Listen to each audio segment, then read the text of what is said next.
Hello friends, welcome back to my YouTube channel Science India Tech के इस episode में मैं आपका स्वागत करना चाहता हूं। आज हम बात करेंगे कावेरी इंजन के बारे में, क्यों यह प्रोजेक्ट इतना ज्यादा डिले हुआ। साथ ही साथ हम ये भी समझेंगे कि जब कोई भी इंजन को बनाया जाता है तो उसमें कौन कौन सी समस्याएं आती हैं। जैसा कि आपको पता ही होगा कि भारत आजादी के बाद लगातार स्वदेशी फाइटर जेट बनाने की कोशिश कर रहा है। भारत ने अपना पहला फाइटर जेट की बात कर ले तो मारुत को बनाया था। अब भारत फाइटर जेट के बहुत सारे पार्ट्स है जो खुद डेवलप करते हैं। ऐसा मैं इसलिए कह रहा हूं क्योंकि जो फाइटर जेट का जो हार्ट होता है वो इंजन को कहा जाता है, और इंजन अभी भारत पूरी तरीके से बनाने में सक्षम नहीं रहता है। साथ ही साथ अब बात कर ली जाए कि भारत बहुत सारे फाइटर जेट को बनाता है, लेकिन इंजन जो है बाहरी देशों से खरीदना पड़ता है उसे। ऐसा नहीं है कि भारत स्वदेशी जेट इंजन बनाने की कोशिश नहीं कर रहा है। भारत ने अपना पहला जेट इंजन डेवलपमेंट की शुरुआत 1983 में DRDO authorised company gas turbine research establishment में यानी कि GTRE को दी गई थी। यह वही कंपनी है जो कि इंडिया को कह सकते हैं जेट इंजन को कावेरी नाम दिया था। तो आइए जानते हैं भारत के कावेरी इंजन के डेवलपमेंट के बारे में। जैसा कि आप लोग जानते ही होंगे कि भारत भले ही कोई भी फाइटर जेट बनाता है तो उसमें जो जेट इंजन है विदेशी कंपनी से लगाना पड़ता है, और उसके लिए उसको भारी रकम चुकानी पड़ती है विदेशी कंपनियों को। भारत का प्लान था कि कावेरी इंजन को बनाने के लिए बाद उसका जो पहला कह सकते हैं यूज है जो तेजस में किया जाएगा। लेकिन देखिए कावेरी इंजन की पूरी तरीके से डेवलपमेंट सक्सेस नहीं रहा, इसलिए भारत ने तेजस में जो है GE यानी कि जनरल इलेक्ट्रॉनिक, ये यूके की कंपनी है, और उसका इंजन इसमें यूज किया गया। गवर्नमेंट ऑफ इंडिया ने 1983 में LCA यानी कि लाइट कॉम्बैट एयरक्राफ्ट के जरिए नए फाइटर जेट को डेवलपमेंट करना और उसमें स्वदेशी इंजन को लगाने का निर्णय किया। देखिए कावेरी इंजन डेवलपमेंट की बात करी जाए तो यह 1989 में इंडियन डिफेंस मिनिस्ट्री ने इसे अप्रूव किया था। हालांकि इसमें जो 9 फुल प्रोटोटाइप्स थे और 4 कोर थे इंजन के। देखिए डेवलपमेंट के लिए जो खर्चे की बात कर लिया तो 382 करोड़ का कह सकते हैं जो अमाउंट है वो अलॉट किया गया था। देखिए 1996 में टारगेट रखा गया था कि इस डेवलपमेंट को मतलब 1996 तक इसकी डेडलाइन मतलब रखी गई कि इसमें कंप्लीट कर लिया जाएगा, लेकिन ये डेडलाइन को बढ़ाया गया और साथ ही साथ बजट को भी बढ़ाया गया। अब इस प्रोजेक्ट को बजट को बढ़ाया गया, साथ ही साथ 30 ईयर के बाद भी यह कह सकते हैं यह पूरी तरीके से कैपेबल नहीं रहा कि किसी भी फाइटर जेट में इस इंजन को लगाया जा सके। देखिए 1995 में कावेरी इंजन में अंडर प्रोटोटाइप्स जेके कंबिया नेम के एक इंजन का डेवलप किया गया। मतलब कह सकते हैं उसमें छोटे से पार्ट्स को लेकर उसकी स्टडी की गई और उसका मतलब कह सकते हैं उसका डेवलपमेंट किया गया। तो अलग अलग स्टार्टर वेंस ब्लेड लगा के, देखिए स्टार्टर वेंस का इस्तेमाल इसलिए किया जाता है कि जेट इंजन में जो फ्यूल होता है ना, फ्यूल को जलाना और प्रेशर के फ्लो को मेंटेन करने के लिए किया जाता है। तो स्टार्टर वेन का मतलब यूज किया गया और कह सकते हैं जो प्रेशर का फ्लो है कह सकते हैं और कह सकते हैं मेंटेन करने के लिए मतलब कि इसका यूज किया जाता है। देखिए 2002 में एक मीडिया रिपोर्ट के मुताबिक कावेरी इंजन को लगाने में जो रोटरी टरबाइन ब्लेड का बार बार फेल हो जा रहा था। मतलब कह सकते हैं जो रोटरी टरबाइन होता है वो बहुत ज्यादा फेल हो जाता था, जिसके कारण बहुत सारी कॉम्प्लिकेशन आ रही थी। तो फ्रांस की कंपनी सफरन ने एयरक्राफ्ट इंजन मतलब कि कह सकते हैं ये एयरक्राफ्ट इंजन की कंपनी है जो इंजन बनाती है कह सकते हैं, तो इसने ब्लेड दिया, वही कह सकते हैं ये वही कंपनी है जो कि राफेल फाइटर जेट बनाती है। तो कह सकते हैं कि ये कंपनी मतलब कि कह सकते हैं जो सफरन कंपनी है यही है जो राफेल फाइटर जेट का जो इंजन है इसी ने बनाया है। तो कह सकते हैं यह प्रोजेक्ट तब भी सक्सेस रहा है। यह कहानी यही नहीं खत्म होती है। 2004 में कावेरी इंजन को रूस भेजा गया हाई एल्टीट्यूड टेस्ट के लिए। अब समझ लेते हैं कि हाई एल्टीट्यूड टेस्ट कैसे किया जाता है। देखिए basically high altitude test engine का इसलिए किया जाता है ताकि हम अच्छी तरह से जान सके जब फाइटर जेट 4000 फीट की ऊंचाई पर जाता है तो उसमें ऑक्सीजन सप्लाई धीरे धीरे कम होती है। तो इंजन उस टाइम पे कितना वर्क कर रहा है, कैसे थे कितना इफिशियंट है, क्योंकि देखिए जब फाइटर जेट 4000 फीट की ऊंचाई पर रहेगा तो अगर इंजन बंद हो जाता है तो क्रैश होने के चांसेस बढ़ जाते हैं। तो इसलिए हम उस चीज की टेस्टिंग करते हैं हाई एल्टीट्यूड पे ले जाके। तो इस चीज की टेस्टिंग की जाती है ताकि हम सही सही जान सके कि फाइटर जेट के जो आवश्यक मतलब कह सकते हैं ऑक्सीजन की सप्लाई बराबर है कि नहीं, वर्किंग कर रहा है कि नहीं। तो ये सब चीज हाई एल्टीट्यूड टेस्ट में हुआ था, हालांकि ये सक्सेसफुल नहीं रहा। भारत ने एक बार और कोशिश की और भारत ने डिफेंस कह सकते हैं डिफेंस मेटलर्जी रिसर्च लैबोरेटरी द्वारा निर्मित स्पेशल कंपोजिशन से बनाया हुआ जो टाइटेनियम एलॉय का जो टरबाइन ब्लेड है उसको डेवलप कर लिया। साथ ही साथ देखिए ये टाइटेनियम का एलॉय का जो बना होता है ये हाई इसकी कैपेबिलिटी कैपेबिलिटी होती है कि इसका टेम्परेचर मतलब कह सकते हैं हाई टेम्परेचर को झेल सकता है और हाई प्रेशर को ये झेलने में सक्षम होता है, जो टाइटेनियम एलॉय का बनाया जाता है टरबाइन ब्लेड। हालांकि देखिए टरबाइन ब्लेड में ही प्रॉब्लम था, तो ये कह सकते हैं टाइटेनियम एलॉय का बनाया गया, साथ ही साथ ताकि ये ज्यादा से ज्यादा टेम्परेचर को झेल सके और प्रेशर को भी सस्टेन कर सके। देखिए DMRL ने ये कंप्रेसर लगाने वाले मतलब स्पेशल रोटरी डिस्क को भी इसी ने बनाया था, मतलब रोटरी जो डिस्क है उसको भी इसी ने बनाया था और टाइटेनियम एलॉय का ही उसको भी बनाया गया। 2006 में GTRE ने सफरन एयरक्राफ्ट इंजन फ्रांस की जो कंपनी है उससे सहायता मांगी थी कावेरी इंजन को डेवलप करने के लिए। तो 2008 में कावेरी इंजन को रूस ने हाई एल्टीट्यूड के लिए भेजा गया था, हाई एल्टीट्यूड के लिए भेजा गया था रूस में। और 2010 में 1800 कह सकते हैं 1880 आर की इंजन टेस्टिंग के बाद 8 कावेरी इंजन को और 4 कोर इंजन को बनाया गया। देखिए मीडियम रेंज के एल्टीट्यूड या फाइटर जेट में इसे लगाया गया। देखिए जो मीडियम रेंज की होती है कह सकते हैं बहुत ज्यादा एफिशिएंट तो नहीं, लेकिन मीडियम रेंज के फाइटर जेट में इसे यूज कर सकते हैं। ये देखिए इसी साल भारत ने फ्रांस जो है फ्रांस की बात करी जाए तो M22 इंजन जो राफेल फाइटर जेट में इस्तेमाल की जाती है उसका यूज करना शुरू कर दिया।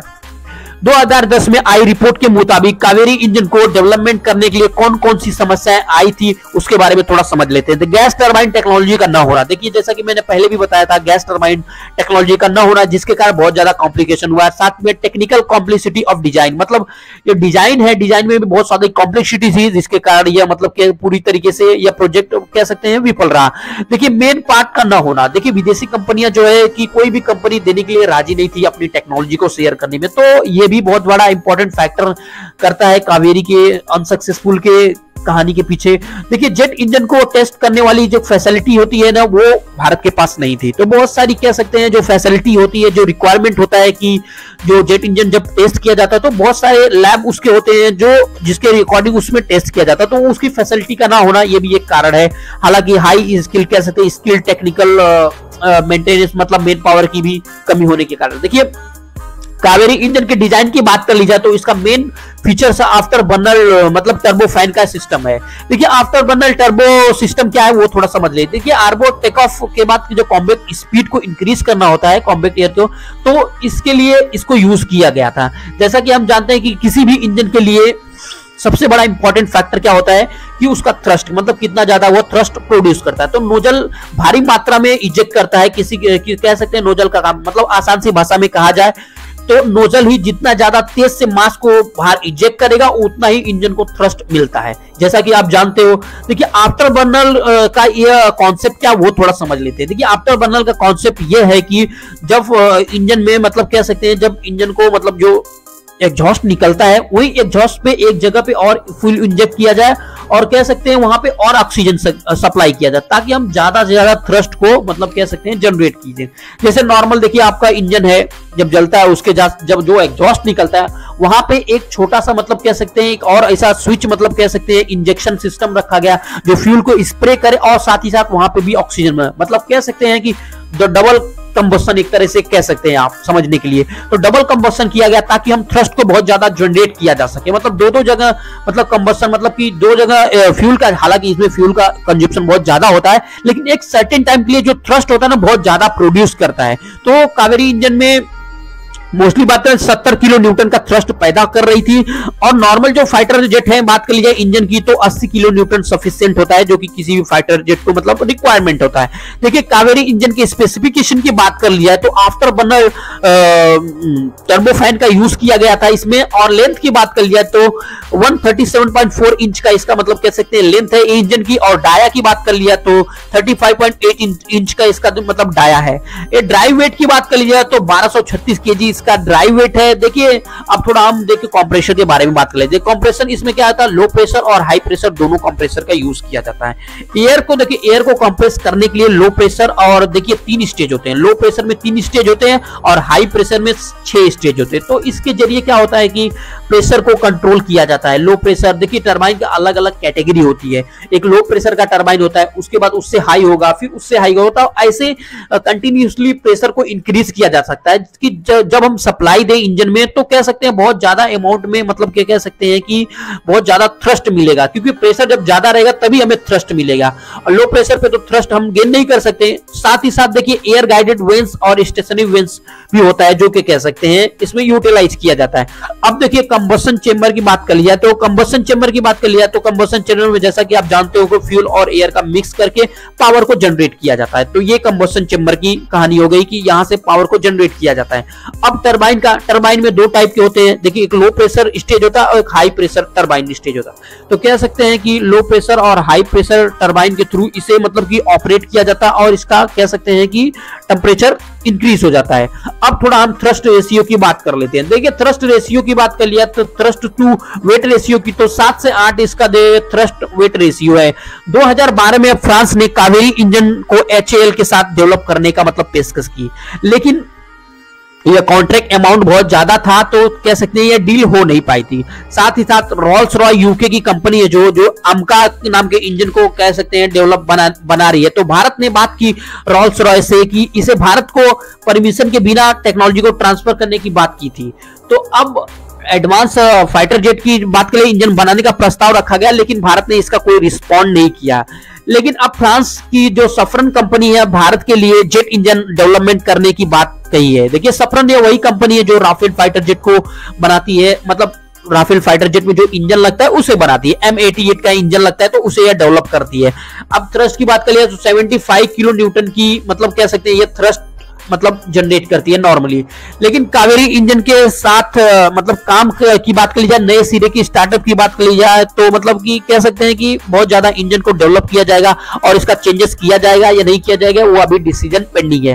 देखिए GT की बात कर जाए तो GT हेड के अनुसार जो 70% टेक्नोलॉजी है मतलब कह सकते हैं कावेरी इंजन का, तो 70% टेक्नोलॉजी मतलब कह सकते हैं 70% जो है कावेरी इंजन का काम जो है भारत ने कर लिया। तो फॉरेन कंट्री को सपोर्ट चाहिए था भारत को कि मतलब डेवलपमेंट करने के लिए। भारत के पास जो जेट इंजन है डिजाइन डेवलपमेंट मैन्युफैक्चरिंग की बात कर ली जाए तो हालांकि ये सब फैसिलिटी हो गई इस चीज को डेवलप करते करते, मतलब कावेरी इंजन को डेवलप करते करते ये सब चीजें भारत ने अपने बहुत सारी चीजें सीखी है और कह सकते हैं बहुत सारी मैन्युफैक्चरिंग यूनिट भी डाला और साथ ही साथ असेंबली की टेस्टिंग कैसे की ये सब चीजें देखी है। देखिए जेट इंजन बनाने के लिए फुल्ली टेक्नोलॉजी की बात कर लिया तो अभी जो टेक्नोलॉजी है यूएसए के पास है, फ्रांस के पास है, ब्रिटिश के पास है और रशिया के पास है। अब बात कर लिया करंटली तो चाइना के पास भी है, लेकिन चाइना के पास जो टेक्नोलॉजी है वो बहुत ज्यादा थ्रस्ट तो नहीं जनरेट कर पा रहे हैं, लेकिन हालांकि ये टेक्नोलॉजी चाइना के पास भी है लेकिन वो इंजन की कैपेसिटी बहुत ही कम है। देखिए कावेरी इंजन में इंडिया ने बहुत सारी चीजें सीखी हैं। किसी जेट इंजन को डेवलप किया जाता है तो बहुत सारी चीजें जो है रिसर्च के तौर पे हम लोग सीखते हैं। तो भारत ने स्वदेशी जेट जो है कावेरी को मतलब बनाने के लिए बहुत सारी चीजें सीखी है। देखिए रिसेंटली ड्राई कावेरी इंजन को GT डेवलप कर रहा है, तो अब आफ्टर बर्नर का यूज नहीं करेगा। जैसा कि मैंने आपको बताया कि आफ्टर बर्नर क्या होता है, कैसे यूज करते हैं, तो उसका अभी यूज नहीं करेगा भारत। अब कावेरी इंजन को स्पेशल अनमैन्ड एयर व्हीकल के रूप में मतलब कह सकते हैं इसका डेवलपमेंट किया जाएगा। तो कह सकते हैं UAV का जो मतलब कह सकते हैं जो इंजन है इसमें यूज किया, क्योंकि देखिए कावेरी इंजन का जो थ्रस्ट है बहुत कम है तो हम इसका यूटिलाइज क्यों ना UAV में करें, मतलब अनमैन्ड जो कह सकते हैं एयर व्हीकल है उसमें यूज करें, तो इसमें भारत यूज करेगा। अब रिक्वायरमेंट में कमी के कारण मतलब कौन कौन सी प्रॉब्लम होती है, रिक्वायरमेंट की कमी होती है। देखिए जेट इंजन की टेस्टिंग में कौन कौन सी रिक्वायरमेंट की कमी, देखिए high altitude testing, bat test और स्ट्रक्चरल टेस्ट। देखिए बेसिकली जो होता है ना जेट इंजन 3 फेस में मतलब क्या टेस्ट किया जाता है। पहला हो गया स्टैटिक टेस्ट, दूसरा स्टेशनरी टेस्ट और तीसरा ऑपरेटिंग टेस्ट। तो अब समझते हैं स्टैटिक टेस्ट क्या होता है। स्टैटिक टेस्ट में चेक किया जाता है विदाउट रनिंग कंडीशन, मतलब इंजन को एक तरह से रख के उसके बाद उसकी स्टैटिक टेस्टिंग की जाती है। और दूसरा स्टेशनरी टेस्टिंग, इसमें क्या होता है इंजन को माउंट कर दिया जाता है स्टैंड में, मतलब लगा के रनिंग कंडीशन में इंजन को चेक किया जाता है इसकी कैपेबिलिटी। और थर्ड आता है ऑपरेटिंग टेस्ट। ऑपरेटिंग टेस्ट में क्या किया जाता है कि मतलब ये फ्लाइट में मतलब कह सकते हैं कि इसको इंजन को एक फ्लाइट में लगा के मतलब हाई एल्टीट्यूड पे इसका टेस्ट किया जाता है। अब हाई एल्टीट्यूड टेस्ट क्या होता है वो थोड़ा समझ जाता है। हाई एल्टीट्यूड में किया ये जाता है कि फाइटर जेट को एक हाई एल्टीट्यूड पर ले जाया जाता है और उसमें कितना स्ट्रेस लग रहा है, कितना स्ट्रेन लग रही है और इंजन की परफॉर्मेंस क्या है, ये सब पैरामीटर को नोट किया जाता है। तो ये सब पैरामीटर को नोट किया जाता है और उसके बाद एनालाइज किया जाता है। तो ये हो गई हाई एटीट्यूड टेस्टिंग। अब स्ट्रक्चरल टेस्ट में कह सकते हैं कि एक फाइटर जेट का एक छोटे से पार्ट का स्ट्रक्चर का टेस्ट किया जाता है, उसकी स्ट्रेंथ कितनी है और इन्वायरमेंटल को कैसे सस्टेन करेगा। 18 घंटे की मतलब टेस्टिंग के बाद